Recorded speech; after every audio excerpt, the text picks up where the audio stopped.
Hello friends, welcome to my channel जिसका नाम है सिमरन पंजाबी चैनल। मैं खास तौर ਤੇ ਪੰਜਾਬੀ ਦੇ ਸਟੂਡੈਂਟ ਲਈ ਬਣਾਇਆ ਜੋ ਐਨਟੀ ਐਗਜ਼ਾਮ ਤੇ ਮਾਸਟਰ ਗ੍ਰੇਡ ਦੀ ਤਿਆਰੀ ਕਰ ਰਹੇ ਨੇ। ਇੱਥੇ ਆ ਕੇ ਆਪਣੇ ਐਗਜ਼ਾਮ ਦੀ ਤਿਆਰੀ ਕਰ ਸਕਦੇ ਹੋ। डिफरेंट टाइप की इन्फॉर्मेशन प्रोवाइड करवा रही हैं जो ਤੁਹਾਡੇ एग्जाम वास्ते जरूरी है। चैनल ਨੂੰ सबसक्राइब जरूर कर लो, नाल दे नाल बेल आइकन ਨੂੰ जरूर दबा लो ਤਾਂ ਜੋ ਤੁਹਾਨੂੰ ਨੋਟੀਫਿਕੇਸ਼ਨ ਮਿਲਦੀ ਰਹੇ। ਲਾਈਕ ਜ਼ਰੂਰ ਕਰਿਆ ਕਰੋ, ਵੀਡੀਓਜ਼ ਨੂੰ ਸ਼ੇਅਰ ਕਰਿਆ ਕਰੋ, ਕਮੈਂਟ ਕਰਕੇ ਦੱਸੋ ਕਿਸ ਤਰੀਕੇ ਦੇ ਲੱਗਦੇ ਪਏ ਨੇ। ਇਸ ਤੋਂ ਇਲਾਵਾ ਤੁਸੀਂ ਟੈਲੀਗ੍ਰਾਮ ਚੈਨਲ ਦੇ ਉੱਤੇ ਜਾ ਕੇ ਫੋਲੋ ਕਰ ਸਕਦੇ ਹੋ। ਇਸ ਤੋਂ ਇਲਾਵਾ ਤੁਸੀਂ प्लेलिस्ट जाके अगर कोई वीडियोस नहीं लभदियां प्लेलिस्ट जाके देख सकते हो। कम्यूनिटी बॉक्स ਦੇ ਵਿੱਚ ਮੈਸੇਜ ਵੀ ਚੈੱਕ ਕਰ ਸਕਦੇ ਹੋ। ਜਿਵੇਂ ਕਿ ਪਤਾ ਹੀ ਹੈ ਐਨਡੀਏ ਯੂਜੀਸੀ ਨੈਟ ਦੀ ਆਨਸਰ ਕੀਜ਼ ਆ ਚੁੱਕੀਆਂ ਨੇ, ਸੋ ਜਿਨ੍ਹਾਂ ਨੇ ਅਜੇ ਤੱਕ ਨਹੀਂ ਚੈੱਕ ਕੀਤੀਆਂ ਜਾਂ ਪਲੀਜ਼ ਜਾ ਕੇ ਚੈੱਕ ਕਰ ਸਕਦੇ ਹੋ ਤੇ ਆਪਣੇ ਜਿਹੜੇ ਨੰਬਰ ਹੈ ਕਮੈਂਟ ਸੈਕਸ਼ਨ ਦੇ ਵਿੱਚ ਦੱਸ ਸਕਦੇ ਹੋ ਜਿਨ੍ਹਾਂ ਨੇ ਐਗਜ਼ਾਮ ਦਿੱਤਾ ਹੈ।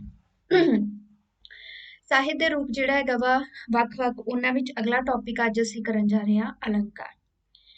ਸੋ ਇਸ ਦੇ ਲੱਛਣ ਤੇ ਸਰੂਪ ਬਾਰੇ ਪਹਿਲਾਂ ਪੜਾਂਗੇ। ਕਹਿੰਦੇ ਅਲੰਕਾਰ ਕਵਿਤਾ ਦੇ ਗਹਿਣੇ ਹਨ। ਜਿਵੇਂ ਆਦਮੀ ਆਪਣੇ ਸਰੀਰ ਨੂੰ ਸੋਹਣਾ ਤੇ ਪ੍ਰਭਾਵਸ਼ਾਲੀ ਬਣਾਉਣ ਲਈ ਕਈ ਤਰ੍ਹਾਂ ਦੇ ਗਹਿਣੇ ਪਹਿਨਦਾ ਹੈ ਅਤੇ ਆਪਣੇ ਆਪ ਨੂੰ ਸਜਾਉਂਦਾ ਹੈ, ਇਸ ਤਰੀਕੇ ਦੇ ਨਾਲ ਹੀ ਕਵੀ ਵੀ ਆਪਣੀਆਂ ਕਵਿਤਾਵਾਂ ਨੂੰ ਵਧੇਰੇ ਸੁਹਜਮਈ ਤੇ ਪ੍ਰਭਾਵਜਨਕ ਬਣਾਉਣ ਲਈ ਕਈ ਤਰੀਕਿਆਂ ਦੀਆਂ ਸਜਾਵਟੀ ਜੁਗਤਾਂ ਵਰਤਦਾ ਹੈ। ਤੇ ਕਵੀ ਤੇ ਸਾਹਿਤਕਾਰ ਇਹਨਾਂ ਸੁਹਜਾਤਮਕ ਜੁਗਤਾਂ ਨੂੰ ਹੀ ਆਮ ਤੌਰ ਤੇ ਅਲੰਕਾਰ ਕਿਹਾ ਜਾਂਦਾ ਹੈ। ਸੋ ਜਿਵੇਂ ਉਹਨਾਂ ਨੇ ਦੱਸਿਆ ਹੈ ਕਿ ਕਵੀ ਜਿਹੜਾ ਹੈਗਾ ਆਪਣੀਆਂ ਰਚਨਾਵਾਂ ਨੂੰ ਵਧੀਆ ਤੇ ਪ੍ਰਭਾਵਸ਼ੀਲ ਬਣਾਉਣ ਵਾਸਤੇ ਕਈ ਤਰੀਕੇ ਦੀਆਂ ਚੀਜ਼ਾਂ ਜਿਹੜੀਆਂ ਯੂਜ਼ ਕਰਦੇ ਨੇ ਤਾਂ ਉਹਨਾਂ ਦੇ ਵਿੱਚੋਂ ਅਲੰਕਾਰ ਹੀ ਵੀ ਇੱਕ ਜੁਗਤ ਵਰਤੀ ਜਾਂਦੀ ਹੈ। ਅਲੰਕਾਰ ਦਾ ਆਖਰੀ ਅਰਥ ਹੀ ਗਹਿਣੇ, ਜ਼ੇਵਰ, ਭੂਸ਼ਣ, ਟੁੰਬਾ, ਸਜਾਵਟ ਤੇ ਸੁਹਜ ਸ਼ਿੰਗਾਰ ਹਨ। ਅਲੰਕਾਰ ਇਹ ਨਾਂ ਇਸ ਕਰਕੇ ਪਿਆ ਹੈ ਕਿ ਇਸ ਦਾ ਕੰਮ ਤੇ ਇਸ ਦਾ ਮਨੋਰਥ ਕੀ ਹੁੰਦਾ ਹੈ, ਸਾਜ ਸਜਾਵਟ। ਪਰ ਇਹ ਚੇਤੇ ਰੱਖਣ ਵਾਲੀ ਗੱਲ ਇੱਥੇ ਹੈਗੀ ਹੈ ਕਿ ਅਲੰਕਾਰਾਂ ਦੀ ਸਾਜ ਸਜਾਵਟ ਕਵਿਤਾ ਤੇ ਭਾਰੂ ਨਹੀਂ ਹੋਣੀ ਚਾਹੀਦੀ। मतलब अगर तुसी इसनू यूज करते हो ਤਾਂ ਇੰਨਾ ਵੀ ਨਾ ਯੂਜ਼ ਕਰੋ ਕਿ ਉਸ ਦੇ ਵਿੱਚ ਕਵਿਤਾ ਲੁਕ ਜਾਵੇ, ਪਿੱਛੇ ਹੋ ਜਾਓ ਕਵਿਤਾ। ਸੋ ਇਸ ਕਰਕੇ ਕਵਿਤਾ ਦੇ ਵਿੱਚ ਅਲੰਕਾਰ ਦੀ ਉਨੀ ਹੀ ਵਰਤੋਂ ਕਰੋ ਜਿੰਨੀ ਕਿ ਉਸ ਦੀ ਲੋੜ ਹੈ। ਸੋ ਬਈ ਕਵਿਤਾ ਦੇ ਭਾਵ ਤੇ ਪ੍ਰਭਾਵ ਨੂੰ ਉਜਾਗਰ ਕਰਨ ਵਾਲੀ ਹੋਣੀ ਚਾਹੀਦੀ ਹੈ। ਕਵੀ ਆਪਣੀਆਂ ਕਾਵ ਕਿਰਤਾਂ ਵਿੱਚ ਅੱਖਰਾਂ, ਵਰਣਾਂ, ਸ਼ਬਦ ਤੇ ਵਾਕਾਂ ਤੇ ਮੁਹਾਵਰਿਆਂ ਨੂੰ ਬੜੀ ਹੀ ਇਸ ਤਰੀਕੇ ਨਾਲ ਬੀੜਤਾ ਤੇ ਜੋੜਦਾ ਹੈ ਕਿ ਇਹਨਾਂ ਦੇ ਜੋੜ ਸੰਜੋਗ ਤੋਂ ਨਿਵੇਲਾ ਚਮਤਕਾਰੀ ਜਿਹੜਾ ਸੋਹਜ ਉੱਭਰਦਾ ਹੈ। ਇਹ ਚਮਤਕਾਰੀ ਸੋਹਜ ਹੀ ਅਲੰਕਾਰ ਦੇ ਨਾਮ ਦੇ ਨਾਲ ਜਾਣੀ ਜਾਂਦਾ ਹੈ। ਮਤਲਬ ਜੋ ਵੀ ਆਪਣੀਆਂ ਕਾਵ ਕੀਤਾ ਗਿਆ ਉਹਨਾਂ ਵਿੱਚ ਅੱਖਰ, ਵਰਨ, ਸ਼ਬਦ, ਵਾਕ ਤੇ ਮੁਹਾਵਰੇ ਇਸ ਤਰੀਕੇ ਨਾਲ ਉਹ ਜੋੜਦਾ ਹੈ ਤੇ ਦਰਸਾਉਂਦਾ ਹੈ ਕਿ ਇੱਕ ਵੱਖਰੇ ਤਰੀਕੇ ਦੇ ਨਾਲ ਚਮਤਕਾਰ ਜਿਹੜਾ ਪੈਦਾ ਹੋਵੇ, ਸੋਹਜ ਉੱਭਰ ਕੇ ਸਾਹਮਣੇ ਆਏ। ਤੇ ਕਈ ਵਾਰ ਕਵੀ ਅਰਥਾਂ ਦੇ ਪੱਧਰ ਤੇ ਵੀ ਬੜੀ ਅਨੋਖੀ ਗੱਲ ਕਰ ਜਾਂਦਾ ਹੈ। ਉਹਨਾਂ ਦੇ ਅਰਥ ਵੀ ਚਮਤਕਾਰੀ ਸੋਚ ਪੈਦਾ ਹੁੰਦੇ ਨੇ ਜਿਨ੍ਹਾਂ ਨੂੰ ਸੁਣ ਕੇ ਸਮਝ ਕੇ ਪਾਠਕ ਦੇ ਸਰੋਤੇ ਝੂਮ ਉੱਠਦੇ ਨੇ ਤੇ ਵਾਹ ਵਾਹ ਕਰਨ ਲੱਗ ਪੈਂਦੇ ਨੇ। ਅਜਿਹੀਆਂ ਸਾਰੀਆਂ ਕਲਾ ਜੁਗਤਾਂ ਤੇ ਸੋਹਜ ਵਿਦਿਆ ਨੂੰ ਵਿਦਵਾਨਾਂ ਨੇ ਕੀ ਕਿਹਾ ਹੈ, ਅਲੰਕਾਰ ਦਾ ਨਾਮ ਦਿੱਤਾ ਹੈ। ਇਸ ਤਰ੍ਹਾਂ ਕਵੀ ਆਪਣੀ ਕਵਿਤਾਵਾਂ 'ਚ ਧੁਨੀਆਂ, ਸ਼ਬਦਾਂ, ਵਾਕਾਂ ਤੇ ਮੁਹਾਵਰਿਆਂ ਦੇ ਸ਼ਬਦ ਅਰਥਾਂ ਦੀ ਵੀ ਵਿਲੱਖਣ ਵਰਤੋਂ ਕਰਕੇ ਕਈ ਤਰ੍ਹਾਂ ਦੇ ਅਲੰਕਾਰ ਪੈਦਾ ਕਰਦਾ ਹੈ। ਹੁਣ ਇੱਥੇ ਕਹਿੰਦੇ ਇੱਕ ਦੋ ਅਸੀਂ ਮਿਸਾਲਾਂ ਵੀ ਦੇ ਰਹੇ ਹਾਂ ਤੇ ਪੰਜਾਬੀ ਦੇ ਮਸ਼ਹੂਰ ਕਵੀ ਪ੍ਰੋਫੈਸਰ ਮੋਹਨ ਸਿੰਘ ਦੀ ਗਜ਼ਲ ਦਾ ਇੱਕ ਬੰਦ ਹੈ ਇੱਥੇ। ਕਹਿੰਦੇ ਚਿੱਟੇ ਚਾਨਣ ਦਾ ਦੁੱਧ ਡੁੱਲਿਆ ਤੇ ਮਟਕੀ ਭੱਜੇ ਹਨੇਰੇ ਦੀ, ਛੱਡ ਰਾਤਾਂ ਦੀਆਂ ਹਕਾਇਤਾਂ ਨੂੰ ਕੋਈ ਗੱਲ ਕਰ ਨਵੇਂ ਸਵੇਰੇ ਦੀ। ਇਸ ਵਿੱਚ ਕਹਿੰਦੇ ਬਹੁਤ ਸੋਹਣੇ ਅਲੰਕਾਰ ਹਨ। ਇੱਥੇ ਕਵੀ ਨੇ ਚਿੱਟੇ ਚਾਨਣ ਨੂੰ ਦੁੱਧ ਬਣਾਇਆ ਹੈ, ਹਨੇਰੇ ਨੂੰ ਉਹਨੇ ਮਟਕੀ ਬਣਾਇਆ ਹੈ। ਕਵੀ ਆਖਦਾ ਹੈ ਕਿ ਜਦੋਂ ਹਨੇਰੇ ਦੀ ਮਟਕੀ ਟੁੱਟ ਗਈ ਤਾਂ ਦੁੱਧ ਦਾ ਚਾਨਣ ਡੁੱਲ ਗਿਆ, ਭਾਵ ਕਿ ਮਨੁੱਖ ਅਗਿਆਨ ਦੇ ਹਨੇਰੇ ਚੋਂ ਨਿਕਲ ਕੇ ਗਿਆਨ ਦੇ ਚਾਨਣ ਵਿੱਚ ਆਇਆ ਹੈ ਤੇ ਗਿਆਨ ਦਾ ਨਵਾਂ ਸਵੇਰਾ ਆ ਗਿਆ ਹੈ। ਚਾਨਣ ਤੇ ਦੁੱਧ ਦਾ ਚਿੱਟਾ ਰੰਗ ਹੈ ਤੇ ਮਟਕੀ ਤੇ ਹਨੇਰੇ ਦਾ ਰੰਗ ਕਾਲਾ ਹੈ, ਇਹ ਦੋਨੇ ਆਪਸ ਦੇ ਵਿੱਚ ਮਿਲਦੇ ਨੇ। ਇਸ ਲਈ ਕਵੀ ਨੇ ਚਾਨਣ ਤੇ ਹਨੇਰੇ ਦੀ ਗੱਲ ਕਰਨ ਲਈ ਦੁੱਧ ਤੇ ਮਟਕੀ ਦੀ ਉਪਮਾ ਪੇਸ਼ ਕੀਤੀ ਹੈ ਤੇ ਇਹਨਾਂ ਦੋਹਾਂ ਦੇ ਵਿੱਚ ਇੱਕ ਰੂਪਤਾ ਹੋਣ ਕਰਕੇ ਰੂਪਕ ਅਲੰਕਾਰ ਇੱਥੇ ਬਣਦਾ ਹੈ। ਸੋ ਇਸ ਤਰੀਕੇ ਦੀਆਂ ਜਦੋਂ ਰਚਨਾਵਾਂ ਦੇ ਵਿੱਚ ਸ਼ਬਦਾਂ ਦਾ ਜਿਵੇਂ ਹੇਰ-ਫੇਰ ਕਰਕੇ ਇੱਕ ਚਮਤਕਾਰ ਪੈਦਾ ਕੀਤਾ ਜਾਂਦਾ ਹੈ ਕਿ ਆਪਸ ਦੇ ਵਿੱਚ ਦੋਨੇ ਜਿਹੜੇ ਹੈਗੇ ਨੇ ਜੁੜਦੇ ਵੀ ਪਏ ਨੇ। ਚਾਨਣ ਤੇ ਮਟਕੀ ਇੱਕ ਦੂਜੇ ਦੇ ਨਾਲ ਮਤਲਬ ਕਹਿ ਸਕਦੇ ਦੋਹਾਂ ਦੀ ਜਿਵੇਂ ਕਹਿ ਸਕਦੇ ਇੱਕ ਦੂਜੇ ਨੂੰ ਉਭਾਰਦੇ ਪਏ ਨੇ। ਸੋ ਇਹਨਾਂ ਦੀ ਵਰਤੋਂ ਜਿਹੜੀ ਕੀਤੀ ਗਈ ਹੈਗੀ ਹੈ ਇਹ ਖਰਾਬ ਨਹੀਂ ਲੱਗਦੀ, ਵਧੀਆ ਲੱਗਦੀ ਹੈਗੀ ਹੈ। ਤੇ ਇੱਥੇ ਜਦੋਂ ਇਹਨਾਂ ਦੋਹਾਂ ਦੀ ਇੱਕ ਰੂਪਤਾ ਦੀ ਗੱਲ ਕੀਤੀ ਗਈ ਹੈ, ਦੋਵੇਂ ਇੱਕ ਦੂਜੇ ਨੂੰ ਜਿਵੇਂ ਕੰਪੀਟੀਸ਼ਨ ਦੇ ਰਹੇ ਹੁੰਦੇ ਨਾ, ਤੇ ਇੱਥੇ ਰੂਪਕ ਅਲੰਕਾਰ ਇੱਥੇ ਬਣਦਾ ਹੈ। ਇਸੇ ਤਰੀਕੇ ਨਾਲ ਮੋਹਨ ਸਿੰਘ ਦੀ ਇੱਕ ਹੋਰ ਕਵਿਤਾ ਆਵਾਜ਼ਾਂ ਕਾਵ ਸੰਗ੍ਰਹਿ ਵਿੱਚ ਸਵੇਰ, ਜਿਸ ਦਾ ਮਸ਼ਹੂਰ ਬੰਦ ਹੈ, ਲੋਪ ਹੋ ਗਈ ਚੰਨ ਦੀ ਦਾਤੀ, ਵਾਢੀ ਕਰਕੇ ਹਨੇਰੇ ਦੀ ਜਾਂ ਨੇਰੇ ਦੀ, ਪੂਰਬ ਦੀ ਨਿਰਮਲ ਨਹਿ ਉੱਤੇ ਕੇਸਰ ਤੁਰੀਆਂ ਤਰੀਆਂ ਨੇ। ਇੱਥੇ ਕਵੀ ਨੇ ਚੰਨ ਨੂੰ ਦਾਤਰੀ ਜਾਂ ਦਾਤੀ, ਹਨੇਰੇ ਨੂੰ ਫਸਲ ਤੇ ਪੂਰਬ ਦਿਸ਼ਾ ਨੂੰ ਨੈ ਨਦੀ ਉਹਨਾਂ ਨੇ ਬਣਾਇਆ ਹੈ। ਚੰਨ ਨੂੰ ਦਾਤਰੀ ਨਾਲ ਹਮਸ਼ਕਲ ਮੰਨ ਕੇ ਇੱਕ ਰੂਪ ਦੇ ਅਭੇਦ ਉਹਨਾਂ ਨੇ ਕਰ ਦਿੱਤਾ ਹੈ। ਦਾਤਰੀ ਦਾ ਕੰਮ ਵੱਢਣਾ ਹੈਗਾ ਹੈ। ਇੱਥੇ ਚੰਨ ਦੀ ਜਿਹੜੀ ਦਾਤੀ ਹੈਗੀ ਆ ਉਹ ਹਨੇਰੇ ਦੀ ਫਸਲ ਨੂੰ ਵੱਢਦੀ ਅਰਥਾਤ ਹਨੇਰਾ ਖਤਮ ਹੋ ਗਿਆ ਹੈ ਤੇ ਚੜ੍ਹਦੇ ਪਾਸੇ ਵੱਲ ਪੂਰਬ ਦੀ ਪੋ ਫੁੱਟੀ ਦਾ ਉਜਾਲਾ ਚਮਕ ਰਿਹਾ ਹੈ। ਸੋ ਇੱਥੇ ਵੀ ਉਹਨਾਂ ਨੇ ਜਿਹੜਾ ਹੈਗਾ ਵਾ ਬਹੁਤ ਹੀ ਸੋਹਣਾ ਇੱਥੇ ਅਲੰਕਾਰ ਜਿਹੜਾ ਹੈਗਾ ਵਾ ਸਿਰਜਿਆ ਹੈ। ਇਹ ਇਹਨਾਂ ਨੇ 2 ਐਗਜ਼ਾਮਪਲਾਂ ਇੱਥੇ ਦਿੱਤੀਆਂ ਹੋਈਆਂ ਸੀ। ਅੱਗੇ ਦੇਖੋ, ਕਹਿੰਦੇ ਭਾਰਤ ਦੇ ਵਿਦਵਾਨਾਂ ਨੇ ਅਲੰਕਾਰ ਨੂੰ ਕਵਿਤਾ ਦਾ ਇੱਕ ਜ਼ਰੂਰੀ ਤੱਤ ਮੰਨਿਆ ਹੈ। ਅਲੰਕਾਰ ਦੇ ਸਿਧਾਂਤ ਉੱਤੇ ਪਿਛਲੇ 150 ਹਜ਼ਾਰਾਂ ਸਾਲਾਂ ਤੋਂ ਵਿਚਾਰ ਹੁੰਦਾ ਆਇਆ ਹੈ। ਅਲੰਕਾਰ ਦਾ ਸਭ ਤੋਂ ਪਹਿਲਾ ਵਿਚਾਰ ਕਰਨ ਵਾਲੇ ਆਚਾਰੀਆ ਭਰਤਮੁਨੀ ਨੇ, ਜਿਨ੍ਹਾਂ ਦਾ ਲਿਖਿਆ ਗ੍ਰੰਥ ਨਾਟਯ ਸ਼ਾਸਤਰ ਬਹੁਤ ਹੀ ਮਸ਼ਹੂਰ ਹੈ। ਹੋਰ ਵਿਦਵਾਨ ਵੀ ਹੋਏ ਨੇ ਜਿਨ੍ਹਾਂ ਨੇ ਅਲੰਕਾਰ ਕੀ ਹੈ ਨੂੰ ਦੱਸਣ ਦੇ ਉਪਰਾਲੇ ਕੀਤੇ ਨੇ ਤੇ ਜਿਸਦਾ ਲੰਮੀਆਂ ਬਹਿਸਾਂ ਦਾ ਨਿਚੋੜ ਇਹ ਨਿਕਲਿਆ ਹੈਗਾ ਵਾ ਕਿ ਅਲੰਕਾਰ ਕਾਵਿ ਕਲਾ ਦਾ ਅਨੋਖਾ ਤੇ ਨਿਰਾਲਾ ਢੰਗ ਹੈ ਜੋ ਕਵੀ ਦੇ ਬੋਲਾਂ ਤੇ ਸ਼ਬਦਾਂ ਦਾ ਅਦਭੁਤ ਚਮਤਕਾਰ ਪੈਦਾ ਕਰਕੇ ਕਵਿਤਾ ਦੇ ਸੁਹਜ ਵਿੱਚ ਵਾਧਾ ਕਰਦਾ ਹੈ। ਇਹ ਇੱਕ ਪਰਿਭਾਸ਼ਾ ਦੇ ਤੌਰ ਤੇ ਇਸ ਨੂੰ ਲੈ ਸਕਦੇ ਹੋ। ਸੋ ਜ਼ਰੂਰੀ ਨਹੀਂ ਹੈ ਕਿ ਸਿਰਫ ਭਰਤਮੁਨੀ ਜਿਹੜੇ ਹੈਗੇ ਨੇ ਉਹਨਾਂ ਨੇ ਦੱਸਿਆ ਹੈਗਾ ਵਾ, ਹੋਰ ਵੀ ਤੁਸੀਂ ਕਾਫੀ ਜ਼ਿਆਦਾ ਦੇਖਦੇ ਹੈਗੇ ਹੋ, ਜਿਵੇਂ ਜਿਸਨੂੰ ਕਾਵਿ ਦੀ ਆਤਮਾ ਦੇ ਉੱਤੇ ਬਹਿਸ ਜਿਹੜੀ ਹੈਗੀ ਸੀ ਤਾਂ ਉਸ ਦੇ ਵਿੱਚ ਅਲੰਕਾਰ ਨੂੰ ਵੀ ਇੱਕ ਆਤਮਾ ਜਿਹੜੀ ਗਈ ਹੈ ਕਾਵਿ ਦੀ ਦੇ ਤੌਰ ਤੇ ਸਵੀਕਾਰ ਕੀਤਾ ਗਿਆ ਹੈ। ਅੱਗੇ ਦੇਖੋ, ਕਹਿੰਦੇ ਇਸ ਤਰ੍ਹਾਂ ਅਲੰਕਾਰ ਕਵਿਤਾ ਵਿੱਚ ਕਈ ਤਰ੍ਹਾਂ ਦੇ ਕੰਮ ਵੀ ਕਰਦੇ ਨੇ। ਅਲੰਕਾਰ ਕਾਵਿ ਦੀ ਸੋਹਤ ਤੇ ਸ਼ੋਭਾ ਵਧਾਉਂਦੇ ਨੇ, ਚਮਤਕਾਰੀ ਤੇ ਪ੍ਰਭਾਵਸ਼ਾਲੀ ਬਣਾਉਂਦੇ ਨੇ ਕਾਵਿ ਨੂੰ, ਅਰਥਾਂ ਵਿੱਚ ਸਪਸ਼ਟਤਾ ਪੈਦਾ ਕਰਦੇ ਨੇ ਤੇ ਕਵਿਤਾ ਨੂੰ ਸੁਆਦਲਾ ਬਣਾਉਂਦੇ ਨੇ। ਅਲੰਕਾਰ ਬੇਅੰਤ ਨੇ, ਕਾਫੀ ਨੇ ਤੇ ਕਵੀ ਦੇ ਕਟਾਖ ਵਿਅੰਗ ਤੇ ਅਦਾ ਕਰਨ ਦੇ ਕਥਨ ਢੰਗ ਹੀ ਹੈਗੇ ਨੇ। ਜਿਸ ਤਰੀਕੇ ਨਾਲ ਕਵੀ ਵਿਅੰਗ ਕਰਦਾ ਗਾ, ਕਟਾਂਖ ਕਰਦਾ ਗਾ, ਉਸੇ ਤਰੀਕੇ ਦੇ ਨਾਲ ਹੀ ਕਾਫੀ ਜ਼ਿਆਦਾ ਸਾਡੇ ਕੋਲ ਬੇਅੰਤ ਅਲੰਕਾਰ ਹੁੰਦੇ ਨੇ। ਕਵੀ ਆਪਣੀ ਅਨੋਖੀ ਕਲਪਨਾ ਤੇ ਵਿਚਿੱਤਰ ਸ਼ੈਲੀ ਦੁਆਰਾ ਨਵੀਆਂ ਅਲੰਕਾਰਨ ਯੁਕਤਾਂ ਨੂੰ ਉਜਾਗਰ ਕਰਦਾ ਹੈ। ਇਹਨਾਂ ਅਲੰਕਾਰਨ ਯੁਕਤਾਂ ਨਾਲ ਸੁਹਦਰ ਪਾਠਕ ਤੇ ਸਰੋਤੇ ਨੂੰ ਕੋਈ ਆਨੰਦਮਈ ਛੁਟਕਾਰਾ ਵੀ ਮਿਲਦਾ ਹੈ। ਇਸ ਲਈ ਅਲੰਕਾਰ ਰਮਜ਼ਾਂ ਤੇ ਸੈਨਤਾ ਵਾਂਗੂ ਜਿਹੜੇ ਪ੍ਰਤੀਤ ਇੱਕ ਹੁੰਦੇ ਨੇ। ਕਵੀ ਇਹਨਾਂ ਕਵਿਤਾ 'ਚ ਪ੍ਰਤੱਖ ਤੌਰ ਤੇ ਕੋਈ ਵਰਣਨ ਨਹੀਂ ਕਰਦਾ, ਸਗੋਂ ਕੀ ਗਵਾ ਕਵਿਤਾ ਦੀ ਰਚਨਾ ਕਰਨ ਪਿੱਛੋਂ ਆਲੋਚਕ ਤੇ ਪਾਠਕ ਹੀ ਕਵਿਤਾਵਾਂ ਵਿੱਚੋਂ ਅਲੰਕਾਰਾਂ ਨੂੰ ਢੂੰਡਣ ਤੇ ਪਛਾਣਨ ਲਈ ਯਤਨਸ਼ੀਲ ਹੁੰਦੇ ਨੇ। ਮਤਲਬ ਉਹ ਕੀ ਗਵਾ ਜਸਟ ਇੱਕ ਕਵਿਤਾ ਲਿਖ ਦਿੰਦੇ ਨੇ, ਉਹਨਾਂ ਨੂੰ ਖੁਦ ਵੀ ਕਈ ਵਾਰੀ ਨਹੀਂ ਪਤਾ ਲੱਗਦਾ ਗਾ ਕਿਸ ਤਰੀਕੇ ਦੀਆਂ ਚੀਜ਼ਾਂ ਉਹ ਲਿਖ ਜਾਂਦੇ ਨੇ। ਉਹ ਬਾਅਦ ਦੇ ਵਿੱਚ ਜਦੋਂ ਕੋਈ ਆਲੋਚਨਾ ਕਰਦਾ ਹੈ ਜਾਂ ਚੀਜ਼ਾਂ ਲੱਭਦਾ ਹੈ, ਉਹਨਾਂ ਦੀ ਪੜਤਾਲ ਕਰਦਾ ਹੈ, ਉਹ ਇਹਨਾਂ ਦੇ ਵਿੱਚੋਂ ਕੱਢਦੇ ਹੈਗੇ ਨੇ ਕਿਹੜੇ ਤੇ ਕਿਸ ਤਰੀਕੇ ਦੇ ਉਹਨਾਂ ਨੇ ਅਲੰਕਾਰ ਇਸ ਦੇ ਵਿੱਚ ਵਰਤੇ ਨੇ। ਅਲੰਕਾਰਾਂ ਨੂੰ 3 ਵਰਗਾਂ 'ਚ ਵੰਡਿਆ ਗਿਆ ਹੈ। ਸ਼ਬਦ ਅਲੰਕਾਰ ਪਹਿਲਾ ਵਰਗ, ਅਰਥ ਅਲੰਕਾਰ ਦੂਜਾ ਵਰਗ ਤੇ ਸ਼ਬਦਾਰਥ ਅਲੰਕਾਰ ਤੀਜਾ ਵਰਗ। ਹੁਣ ਸ਼ਬਦਾਂ ਦੀ ਸਹਾਇਤਾ ਨਾਲ ਕਵਿਤਾ ਵਿੱਚ ਜਿਵੇਂ ਚਮਤਕਾਰ ਪੈਦਾ ਕੀਤਾ ਜਾਂਦਾ ਹੈਗਾ ਉਹ ਸ਼ਬਦਾਰਥ ਜਿਹੜਾ ਹੈਗਾ ਵਾ ਉਸਦੇ ਘੇਰੇ ਦੇ ਵਿੱਚ ਆਉਂਦਾ ਹੈਗਾ।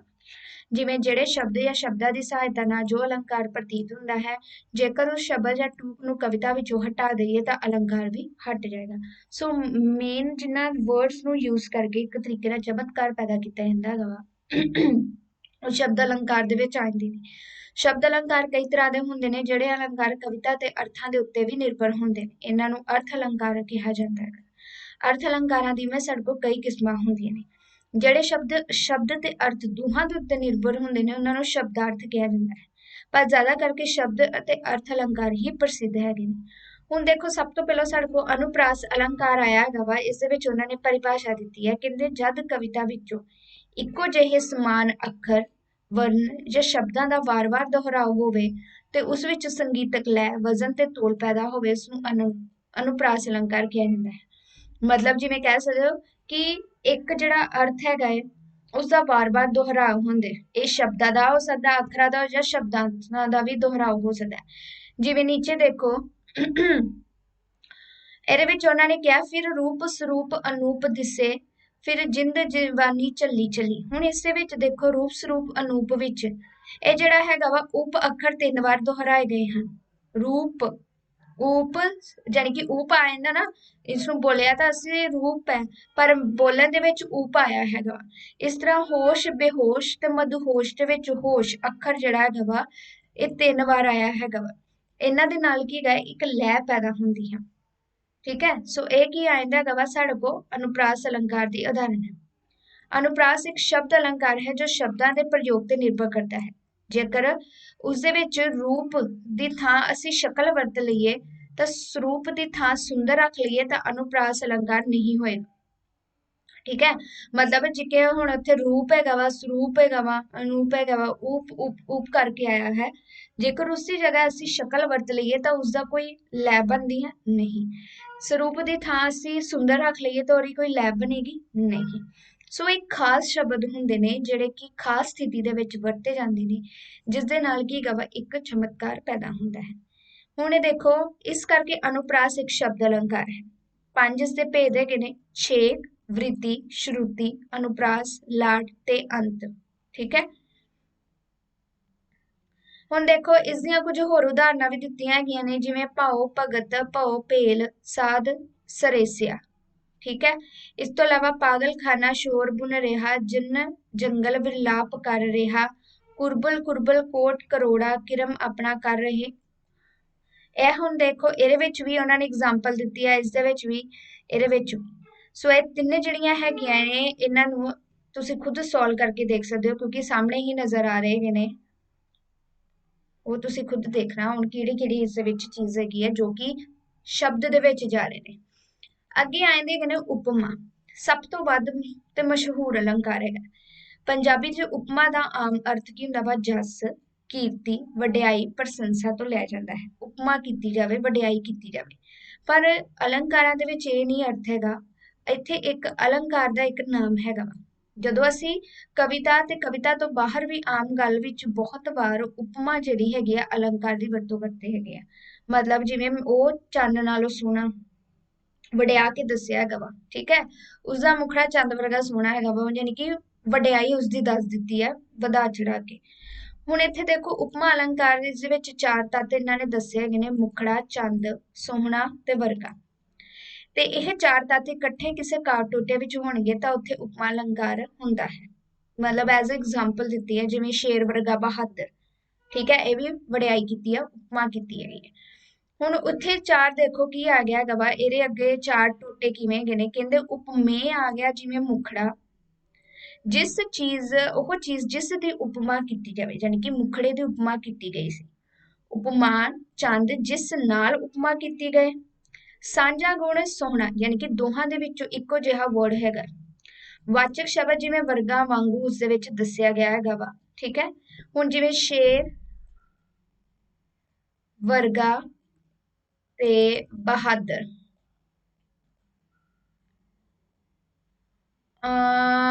ਠੀਕ ਹੈ, ਸੋ ਉਹ ਸ਼ੇਰ ਵਰਗਾ ਬਹਾਦਰ ਇਸ ਤਰ੍ਹਾਂ ਕਰਕੇ ਮੈਂ ਦੱਸਿਆ ਵਾ।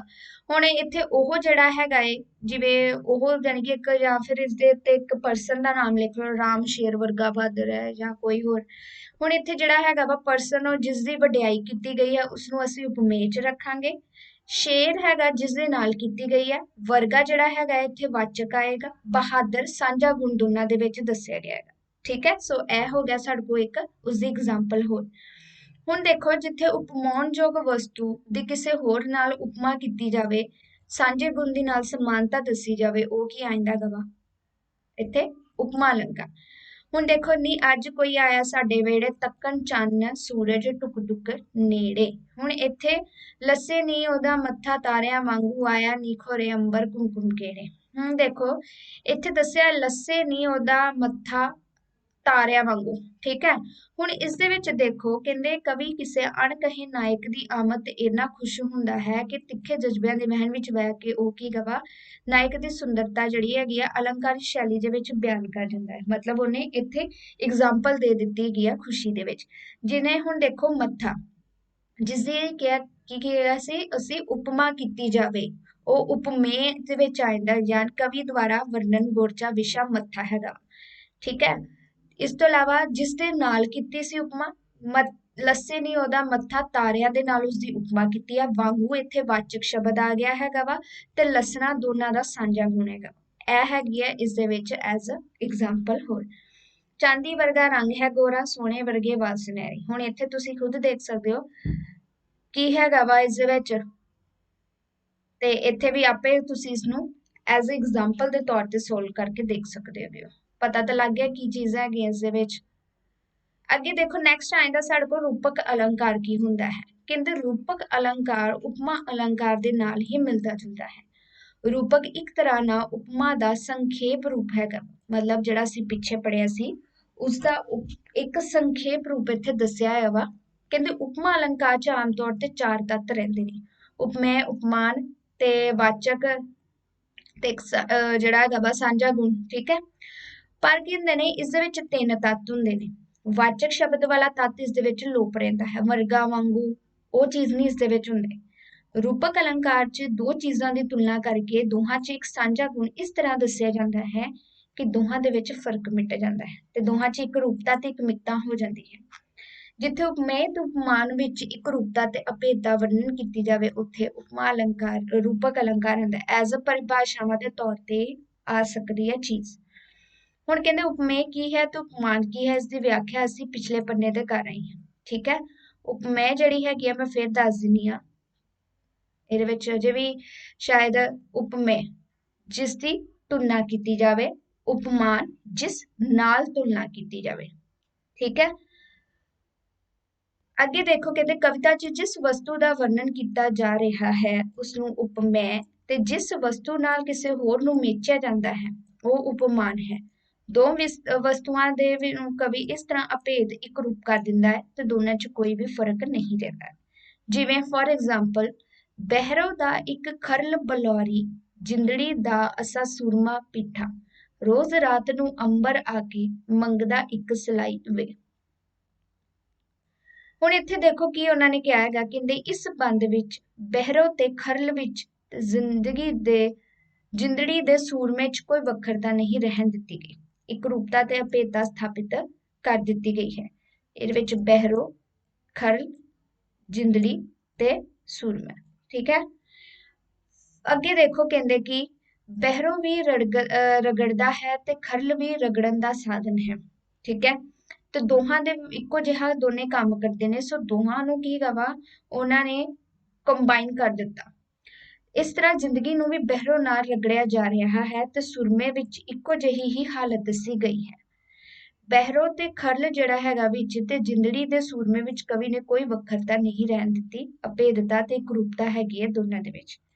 ਬਹਿਰੋ ਨੂੰ ਖਰਲ ਤੇ ਜਿੰਦੜੀ ਨੂੰ ਸੂਰਮਾ ਨੇ ਬਣਾ ਦਿੱਤਾ ਹੈ। ਪਵਨ ਗੁਰੂ ਪਾਣੀ ਪਿਤਾ ਮਾਤਾ ਧਰਤ ਮਹਤ, ਇਹਦੇ ਵਿੱਚ ਵੀ ਤੁਸੀਂ ਖੁਦ ਦੇਖ ਸਕਦੇ ਹੋ।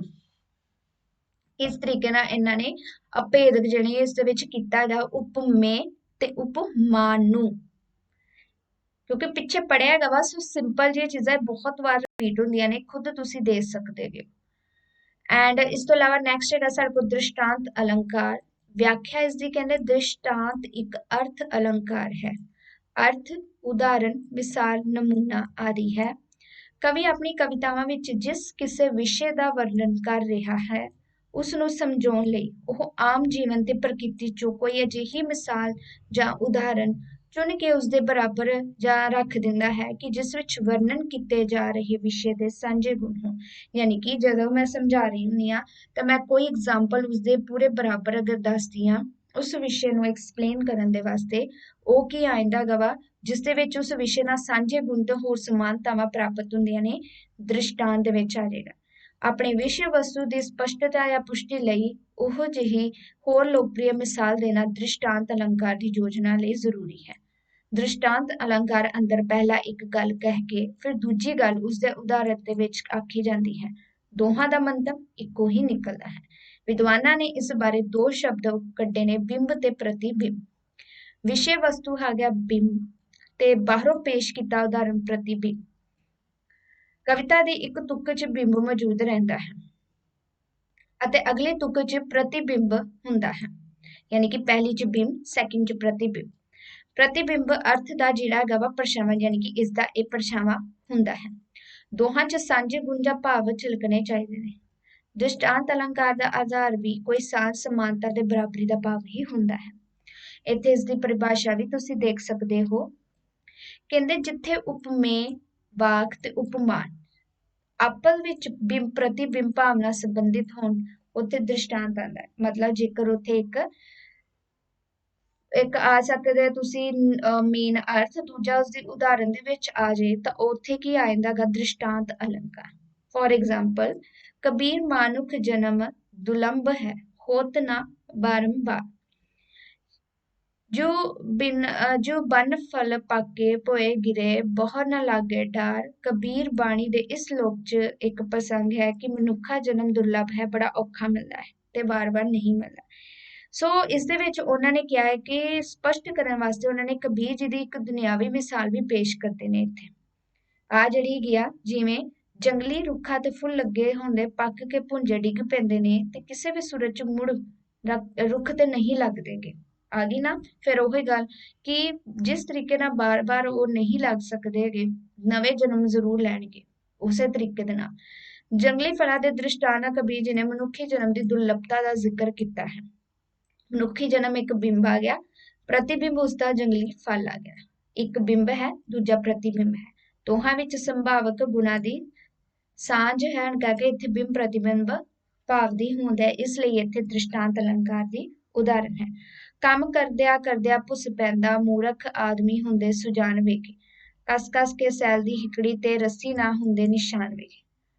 सतगुरु नानक प्रगटिया मिटी धुंजक चानन होआ, झुका सूरज निकलिਆ ਤਾਰੇ ਛਿਪੇ ਅੰਧੇਰ ਭਲੋਆ। ਹੁਣ ਇਸ ਦੇ ਵਿੱਚ ਤੁਸੀਂ ਖੁਦ ਦੇਖ ਸਕਦੇ ਹੋ ਕਿਸ ਤਰੀਕੇ ਦੇ ਨਾਲ ਉਹਨਾਂ ਨੇ ਐਗਜ਼ਾਮਪਲਾਂ ਦਿੱਤੀਆਂ ਆ। ਇਹਦੇ ਵਿੱਚੋਂ ਵੀ ਨਿਕਲਦੀ ਪਈ ਹੈ, ਇਹਦੇ ਵਿੱਚੋਂ ਤਾਂ ਆਲਰੇਡੀ ਨਿਕਲਦੀ ਪਈ ਸਾਹਮਣੇ ਦਿਸਦੀ ਪਈ ਆ। ਮੂਤ ਪਲੀਤੀ ਕੱਪੜ ਹੋਏ ਦੇ ਸਾਬੁਨ ਲਈ ਉਹ ਧੋਏ, ਪਰ ਇਹ ਮਤ ਪਾ ਪਾ ਕੇ ਸੰਗ ਧੋਪੇ ਨਾ ਵੇਖੇ। ਇਹਦੇ ਵਿੱਚੋਂ ਵੀ ਇੱਥੇ ਦਿਖਦੀ ਪਈ ਹੈਗੀ ਆ। ਸੋ ਇਹ ਜਿਹੜੇ ਹੈਗੇ ਆ ਦ੍ਰਿਸ਼ਟਾਂਤ ਦੇ ਵਿੱਚ ਆ ਜਾਂਦਾ ਜਦੋਂ ਕਿ ਇੱਕ ਬਿੰਬ ਦੂਜਾ ਪ੍ਰਤੀਬਿੰਬ, ਇੱਕ ਮੇਨ ਦੂਜਾ ਉਸਦੀ ਉਦਾਹਰਨ ਦੇ ਵਿੱਚ ਦਿੱਤਾ ਜਾਵੇ। ਠੀਕ ਹੈ, ਸੋ ਇਸ ਤੋਂ ਇਲਾਵਾ ਬਾਕੀ ਜਿਹੜੇ ਟੌਪਿਕ ਹੈਗੇ ਉਹ ਅਸੀਂ ਨੈਕਸਟ ਦੇ ਵਿੱਚ ਕਰਾਂਗੇ। ਈਜ਼ੀ ਹੈਗੇ ਨੇ, ਅਥਕਥਨੀ ਆਏਗਾ, ਬਾਕੀ ਇਸ ਦੇ ਵਿੱਚ ਹੋਰ ਵੀ ਹੈਗੇ ਨੇ। ਇਹਦੇ ਵਿੱਚ ਹਾਂ ਬਸ ਇਹਦੇ ਵਿੱਚ ਅਥਕਥਨੀ ਤੱਕ ਹੀਗਾ, ਚਲੋ ਇਹ ਵੀ ਅੱਜ ਪੜ੍ਹ ਹੀ ਲੈਂਦੇ ਆ। ਜੇਕਰ ਇਹੋ ਲਾਸਟ ਰਹਿ ਗਿਆ ਸਾਡੇ ਕੋਲ, ਹਾਂ ਕਹਿੰਦੇ ਅਤਕਥਨੀ ਅਲੰਕਾਰ ਕੀ ਹੁੰਦਾ ਹੈ। ਕਹਿੰਦੇ ਅਤਕਥਨੀ ਇੱਕ ਅਰਥ ਅਲੰਕਾਰ ਹੈ ਤੇ ਇਸ ਜਿਹੜਾ ਹੈਗਾ ਵਾ ਸ਼ਬਦ ਦੇ ਅਤ ਅਤੇ ਕਥਨੀ ਦੋ ਹਿੱਸੇ ਹੁੰਦੇ ਨੇ। ਅਤਕਥਨੀ ਦਾ ਇੱਥੇ ਮਤਲਬ ਹੋ ਗਿਆ ਦੋ ਸ਼ਬਦ ਅਤ ਅਤੇ ਕਥਨੀ। ਅਰਥ ਸਪਸ਼ਟ ਹੈ ਅਰਥਾਤ ਅਤਿਅੰਤ ਵਧਾ ਚੜਾ ਕੇ ਗੱਲ ਕਰਨੀ ਜਾਂ ਕਥਨ ਨੂੰ ਦੱਸਣਾ ਤੇ ਬੇਹਿਸਾਬਾ ਵਧਾਉਣਾ ਜਾਂ ਕੋਲੋਂ ਮਸਾਲਾ ਲਾ ਕੇ ਬਿਆਨ ਇਸਨੂੰ ਕਰਨਾ। ਕਵੀ ਆਪਣੇ ਕਾਵ ਕਿਰਤ ਦੇ ਕਿਸੇ ਪਾਤਰ ਘਟਨਾ ਜਾਂ ਗੱਲ ਦੀ ਬਹੁਤ ਉਪਮਾ ਕਰਨਾ ਲੋਚਦਾ ਹੈ ਜਾਂ ਇਸ ਤੋਂ ਉਲਟ ਨਿੰਦਿਆ ਕਰਨਾ ਚਾਹੁੰਦਾ ਹੈ ਤਾਂ ਨਿੱਕੀ ਜਿਹੀ ਗੱਲ ਨੂੰ ਉਹ ਵਧਾ ਚੜਾ ਕੇ ਬਿਆਨ ਕਰਨ ਲੱਗ ਪੈਂਦਾ ਹੈ ਤਾਂ ਜੋ ਪਾਠਕ ਤੇ ਸਰੋਤਕ ਉਸ ਵਿਸ਼ੇ ਦਾ ਵਡੱਪਨ ਚੰਗੀ ਤਰੀਕੇ ਨਾਲ ਸਮਝ ਸਕੇ। ਹੁਣ ਇਸ ਨੂੰ ਕੀ ਹੈਗਾ ਵਾ, ਇਹ ਵੀ ਇੱਕ ਅਰਥ ਅਲੰਕਾਰ ਦੇ ਵਿੱਚ ਆਉਂਦਾ। ਦੋ ਸ਼ਬਦ ਇਹਦੇ ਵਿੱਚ ਦੱਸੇ ਗਏ ਨੇ ਅਤ ਅਤੇ ਕਥਨੀ, ਮਤਲਬ ਜ਼ਿਆਦਾ ਉਸਨੂੰ ਵਧਾ ਚੜਾ ਕੇ ਇਸ ਦੇ ਵਿੱਚ ਪੇਸ਼ ਕਰਨਾ। ਜਦੋਂ ਕੋਈ ਉਹ ਪਾਤਰ ਘਟਨਾ ਜਾਂ ਗੱਲ ਦੀ ਉਪਮਾ ਕਰਨਾ ਲੋਚਦਾ ਹੈ ਜਾਂ ਉਸਦੀ ਨਿੰਦਿਆ ਕਰਨਾ, ਠੀਕ ਹੈ, ਜਾਂ ਤਾਂ ਉਸਨੂੰ ਇੱਕ ਉੱਚਾ ਦਸਾਉਣਾ ਜਾਂ ਫਿਰ ਉਸਨੂੰ ਨੀਵਾਂ ਦਸਾਉਣਾ। ਸੋ ਇਸ ਦੇ ਕਰਕੇ ਉਹ ਗੱਲ ਨੂੰ ਬੜੀ ਵਧਾ ਚੜਾ ਕੇ ਦੱਸਦਾ ਹੈਗਾ ਤੇ ਤਾਂ ਕਿ ਜਿਹੜੇ ਪਾਠਕ ਹੈ ਇਸ ਚੀਜ਼ ਨੂੰ ਚੰਗੀ ਤਰੀਕੇ ਦੇ ਨਾਲ ਸਮਝ ਸਕਣ। ਅਤਕਥਨੀ ਨੂੰ ਅਤ ਉਕਤੀ ਵੀ ਕਿਹਾ ਜਾਂਦਾ ਹੈ। ਇੱਥੇ ਗੱਲ ਵਰਣਨਯੋਗ ਹੈ ਕਿ ਅਤਕਥਨੀ ਅਲੰਕਾਰ ਦੀ ਸਿਰਜਣਾ ਕਰਨ ਦਾ ਉਦੇਸ਼ ਇੱਕ ਚਮਤਕਾਰ ਪੈਦਾ ਕਰਨਾ ਹੈ। ਚਮਤਕਾਰ ਹੀ ਕਵਿਤਾ ਵਿੱਚ ਸੁਹਜ ਸਵਾਦ ਦਾ ਸੰਚਾਰ ਪੈਦਾ ਕਰਦਾ। ਜਦੋਂ ਗੱਲ ਨੂੰ ਵਧਾ ਚੜਾ ਕੇ ਉਸਦਾ ਮੇਨ ਮਤਲਬ ਇਹ ਹੈਗਾ ਵਾ ਕਿ ਇੱਕ ਤਰੀਕੇ ਨਾਲ ਮੈਂ ਚਮਤਕਾਰ ਪੈਦਾ ਕਰਾਂ। ਚਮਤਕਾਰ ਤੋਂ ਬਿਨਾਂ ਗੱਲ ਫਿੱਕੀ ਫਿੱਕੀ ਜਿਹੀ ਲੱਗਦੀ ਕੀ ਹੈ। ਰਸੀਲੀ ਤੇ ਸਵਾਲੀ ਕਵਿਤਾ ਵਿੱਚ ਕਿਸੇ ਨਾ ਕਿਸੇ ਚਮਤਕਾਰ ਦੀ ਜ਼ਰੂਰ ਹੋਂਦ ਜ਼ਰੂਰੀ ਹੈ, ਨਹੀਂ ਤਾਂ ਕੋਈ ਵੀ ਦੇਖੋ ਕਵਿਤਾ ਹੈਗੀ ਆ ਉਸ ਦੇ ਵਿੱਚ ਗੱਲ ਨੂੰ ਅਗਰ ਵਧਾ ਚੜਾ ਕੇ ਨਹੀਂ ਜਾਂ ਸਿੰਪਲ ਜੀ ਨੋਰਮਲ ਗੱਲ ਲਿਖ ਦਿੱਤੀ ਜਾਂਦੀ ਹੈ ਤਾਂ ਉਹੋ ਜਿਹਾ ਸਵਾਦ ਨਹੀਂ ਹੁੰਦਾ। ਇਸ ਦਾ ਅਤਕਥਨੀ ਦੇ ਮੂਲ 'ਚ ਚਮਤਕਾਰ ਹੁੰਦਾ ਹੈ। ਭਾਈ ਕਾਹਨ ਸਿੰਘ ਨੇਬਾ ਨੇ ਇੱਕ ਪੰਜਾਬੀ ਦਾ ਉਦਾਹਰਨ ਦਿੱਤਾ ਹੈ ਕਿ ਤਾਹ ਸਤਰ ਕੇ ਭੀਮ ਹਸਤੀ ਚਲਾਏ, ਫਿਰ ਮਦ ਗੈਣ ਅਜੋ ਲੋ ਨਾ ਆਏ। ਪਾਂਡਵ ਕਹਿੰਦੇ ਭੀਮ ਸੈਨ ਨੇ ਵੈਰੀਆਂ ਦੇ ਹਾਥੀ ਨੂੰ ਅਸਮਾਨਾਂ ਵਿੱਚ ਚਲਾ ਕੇ ਮਾਰਿਆ ਤੇ ਉਹ ਹੁਣ ਤੱਕ ਗਗਨਾਂ 'ਚ ਘੁੰਮ ਰਹੇ ਨੇ। ਗੱਲ ਵਧਾ ਚੜਾ ਕੇ ਦੱਸਦੀ ਤੇ ਅਸੀਂ ਵੀ ਫਿਰ ਜਿਵੇਂ ਕਹਿੰਦੇ ਨਾ ਕੁਝ ਜ਼ਿਆਦਾ ਹੀ ਹੋ ਗਿਆ, ਉਹ ਚੀਜ਼ ਫਿਰ ਇਸ ਦੇ ਵਿੱਚ ਆ ਜਾਂਦੀ ਹੈਗੀ ਹੈ। ਠੀਕ ਹੈ, ਇਹ ਅਤ ਕਥਨੀ ਹੈਗੀ ਹੈ, ਇਹ ਜ਼ਿਆਦਾ ਵਧਾ ਚੜਾ ਕੇ ਗੱਲ ਉਹਨਾਂ ਨੇ ਪੇਸ਼ ਕੀਤੀ ਹੈ। ਜਿਵੇਂ ਹੁਣ ਦੇਖੋ ਉਦਾਹਰਨ, ਜੇ ਤੂੰ ਗਲ 'ਚ ਫੁੱਲਾਂ ਦਾ ਹਾਰ ਪਾਇਆ ਤੇਰੇ ਲੱਕ ਨੂੰ ਪਏ ਕੜਾ ਵੱਲ ਮੋਈਏ। ਜੇ ਤੂੰ ਹੱਥਾਂ ਤੇ ਪੈਰਾਂ ਨੂੰ ਲਾਈ ਮਹਿੰਦੀ ਭਾਰ ਨਾ ਤੂੰ ਸਕੀ ਨਾ ਹਲ ਮੁਈਏ। ਹੁਣ ਤੁਸੀਂ ਦੇਖੋ ਖੁਦ ਅਨਾਰਕਲੀ ਦੇ ਵਿੱਚੋਂ ਇਹ ਲਿਆ ਹੈਗਾ ਵਾ ਬੰਦ, ਜਿਸਦੇ ਪ੍ਰੇਮਿਕਾ ਅਨਾਰਕਲੀ ਦੀ ਕਬਰ ਵੇਖ ਕੇ ਖਿਆਲ ਉਡਾਰੀਆਂ ਦੇ ਵਿੱਚ ਸਲੀਮ ਗੁੰਮ ਹੋ ਜਾਂਦਾ ਹੈ। ਕਹਿੰਦੇ ਕਿ ਤੂੰ ਇੰਨੀ ਨਰਮ ਹੈਗੀ ਹੈ, ਜੇ ਤੂੰ ਫੁੱਲਾਂ ਦਾ ਹਾਰ ਵੀ ਪਾਇਆ ਹੋਵੇ ਤਾਂ ਉਸਦੇ ਨਾਲ ਤੇਰੇ ਲੱਕ ਨੂੰ ਕੀ ਕੜਵਲ ਯਾਨੀ ਕਿ ਕਹਿ ਸਕਦੇ ਹੋ ਤੁਸੀਂ ਇੱਕ ਵੱਲ ਜਿਹਾ ਪੈ ਸਕਦਾ ਹੈਗਾ ਵਾ ਤੇ ਤੂੰ ਹੱਥਾਂ ਤੇ ਮਹਿੰਦੀ ਜਿਹੜੀ ਲਾਈ ਉਸ ਦਾ ਭਾਰ ਵੀ ਇੰਨਾ ਹੈਗਾ ਕਿ ਤੂੰ ਉਸ ਨੂੰ ਸਾਰ ਨਹੀਂ ਸਕਦੀ। ਸੋ ਇਹ ਗੱਲ ਵਧਾ ਚੜਾ ਕੇ ਕਹੀ। ਸਾਨੂੰ ਵੀ ਪਤਾ ਹੈਗਾ ਵਾ ਫੁੱਲ ਕਿੰਨੇ ਹਲਕੇ ਹੁੰਦੇ ਨੇ ਤੇ ਹੱਥਾਂ ਤੇ ਜਿਹੜੀ ਮਹਿੰਦੀ ਲਾਈ ਹੁੰਦੀ ਆ ਉਸਦਾ ਤਾਂ ਪਤਾ ਵੀ ਨਹੀਂ ਲੱਗਦਾ ਜਿੰਨੀ ਦੇਰ ਤੱਕ ਸੁੱਕ ਨਾ ਜਾਵੇ। ਸੋ ਇਹ ਚੀਜ਼ ਜਿਹੜੀ ਹੈਗੀ ਆ ਐਵੇਂ ਵਧਾ ਚੜਾ ਕੇ ਇਸ ਦੇ ਵਿੱਚ ਗੱਲ ਕੀਤੀ ਗਈ ਹੈਗੀ ਹੈ। ਹੋਰ ਐਗਜ਼ਾਮਪਲਾਂ ਵੀ ਇੱਥੇ ਉਹਨਾਂ ਨੇ ਦਿੱਤਾ ਹੈਗਾ ਵਾ। ਹੁਸਨ ਮੈਂ ਉਸਦਾ ਕੀ ਆਖਾਂ ਤੱਕਣ ਨਾ ਪੈਂਦੀਆਂ ਲਾਸਾਂ। ਵਾਹ। ਧੌਣ ਗੋਰੀ ਦੀ ਐਸੀ ਫੱਬੇ ਆਉਂਦਾ ਜਾਂਦਾ ਸਾਹ ਪਿਆ ਲੱਭੇ। ਸੋ ਤੁਸੀਂ ਇਸ ਦੇ ਵਿੱਚ ਖੁਦ ਦੇਖ ਸਕਦੇ ਹੋ ਕਿਵੇਂ ਗੱਲ ਨੂੰ ਵਧਾ ਚੜਾ ਕੇ ਗਈ ਹੈ। ਫੋਰ ਐਗਜ਼ਾਮਪਲ ਹੋਰ ਇੱਥੇ ਦਿੱਤੀ ਹੋਈ ਹੈ। ਠੀਕ ਹੈ, ਇਹ ਤੁਸੀਂ ਖੁਦ ਕਰ ਸਕਦੇ ਹੈਗੇ ਹੋ। ਓਕੇ ਜੀ, ਸੋ ਇਹ ਸੀ ਅੱਜ ਦਾ ਟੌਪਿਕ। ਇਸ ਦੇ ਵਿੱਚ ਹੋਰ ਵੀ ਕਾਫੀ ਅਲੰਕਾਰ ਹੈਗੇ ਨੇ ਬਟ ਉਹ ਮੈਂ ਨਹੀਂ ਪੜ੍ਹਾਉਣੀ ਕਿਉਂਕਿ ਉਹ ਜ਼ਿਆਦਾ ਹੀ ਡੂੰਘਾਈ ਦੇ ਵਿੱਚ ਚਲੇ ਜਾਂਦੇ ਨੇ। ਬਟ ਜਿਵੇਂ ਕਹਿ ਸਕਦੇ ਹੋ ਨਾ ਕਿ ਜੋ ਸਿਲੇਬਸ ਹੈਗਾ ਉਹ ਕਵਰ ਅਪ ਕਰਵਾ ਕੇ ਫਿਰ ਐਕਸਟਰਾ ਦੇ ਵਿੱਚ ਉਹ ਚੀਜ਼ਾਂ ਮੈਂ ਕਰਵਾਵਾਂਗੀ ਜਿਹੜੀਆਂ ਛੁੱਟੀਆਂ ਹੋਈਆਂ, ਜਿਵੇਂ ਛੰਦ ਜ਼ਿਆਦਾ ਜਿਹੜੇ ਹੈਗੇ ਨੇ ਉਹ ਵੀ ਕਰਵਾਵਾਂਗੀ, ਇਹ ਵੀ ਕਰਵਾਵਾਂਗੀ, ਬਾਕੀ ਹੋਰ ਟੌਪਿਕ ਉਹ ਵੀ। ਸੋ ਬਾਕੀ ਤੁਸੀਂ ਵੀਡੀਓਜ਼ ਦੇਖਦੇ ਰਹੋ। Thank you.